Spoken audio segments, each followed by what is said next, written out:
Upgrades.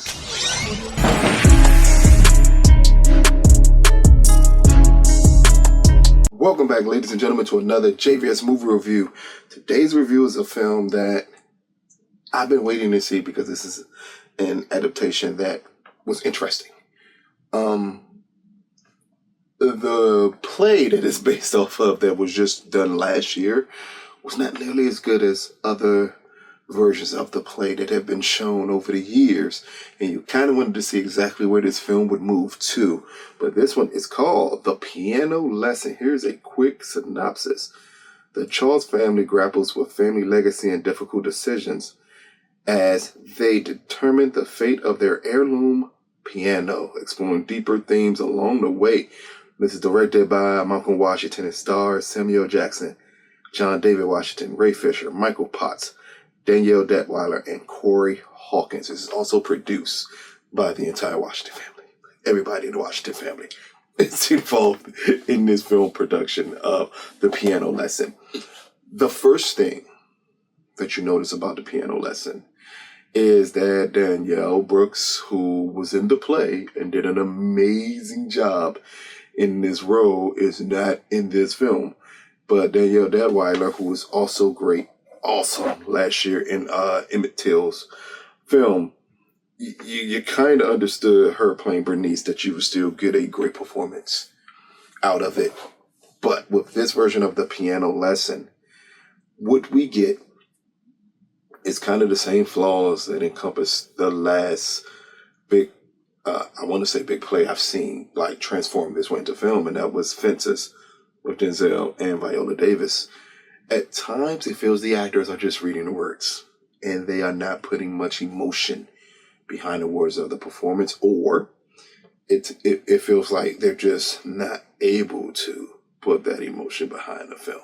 As we're introduced to Bernice, Boy Willie, and Doker, as we're introduced to this family, the biggest highlight to me immediately comes that John David possibly is not the best person to play Boy Willie.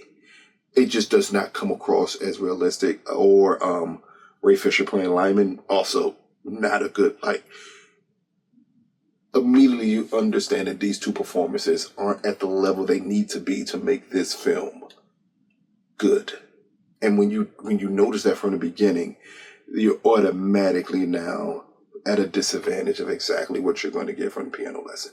The story is very familiar to lots of people here, as Bernice and Boy Willie's father stole this piano that is his family's piano, and it's multiple carvings of their family and everything else. And we understand the importance of this piano in the family. We understand the spiritual aspects of this piano in the family, along with Boy Willie coming back into town at the time to attempt to get his sister to sell a piano. At the same time that someone has died that is highly important to this story. I'm not going to say much because we've not seen it. I think that is the element of this story that is very interesting, that can keep people intrigued. But because this is also a ghost story, along with being a story about a family's history, it's so many aspects of The Piano Lesson that is based solely off of a performance, meaning the actor's performance. If that's not good, nothing else matters here. Malcolm does a great job at filming this. The opening scenes of The Piano Lesson are harrowing and great. It feels like a complete separation from the play. But when you actually get into the story of it, it moves exactly the same way the play did. And unfortunately, it encompasses, for when this play was revised, the same exact issues the play had, the movie had. And again, the biggest issue is Boy Willie is a very strong character to play, and you have to be a very strong actor to play it. And John David Washington here, it just does not come across as realistic. And in turn, we get two veteran actors putting on two good performances. Samuel Jackson as Doker, and Michael Potts in this film. Also, a great performance. Those two are the performances that anchor this film. And neither of those characters should be the performance that anchors the film. Doker and Whining Boy are not the performances or the characters that should anchor this film, but they're the most realistic in this movie here. And I think that is the biggest issue with Piano Lesson. It is literally dragged down by two performances, one in particular, that because that performance is not up to par, the whole film falls apart because of it. So at times where you should be intrigued, at times where you should be like just enamored by everything that this film is doing, it just feels like it's a weight on it that just never lifts, so the film never becomes enjoyable. And not enjoyable necessarily mean like vibrant and moving, like, no, 'cause that's not what the Piano Lesson is. But nonetheless, it still has to be enjoyable. And that's literally a flaw that the play had with these almost identical actors as they tried to do it on stage, and now you do it on the film. And you realize the strongest person who did the play is not in the film, and because of it, the film struggles even more. While granted, it's shot beautifully. Like, Malcolm does an amazing job of setting up shots.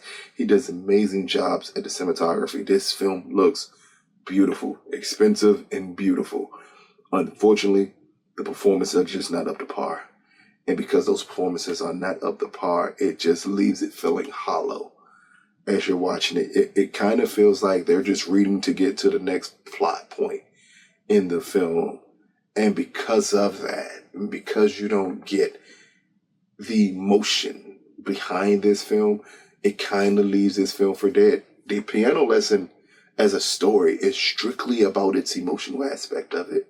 So if you don't nail that emotional aspect of it, you can lose everybody rather quickly. And I think that's what this film does here. While granted, again, as I said, Michael Potts is whining boy, Samuel Jackson is Doger. They do a really solid job at this film, especially Michael as whining boy. He's the best thing in this film.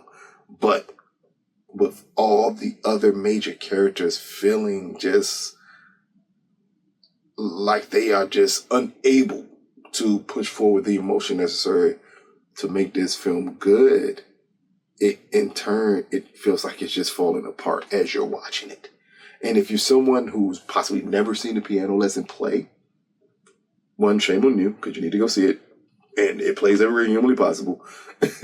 But if you have not seen it play and you don't know much aspects of it, possibly this could be a film that will be enjoyable, because if you don't know that work, if you've never seen that work performed on stage, then you may be able to accept the gaffes that you get in this film.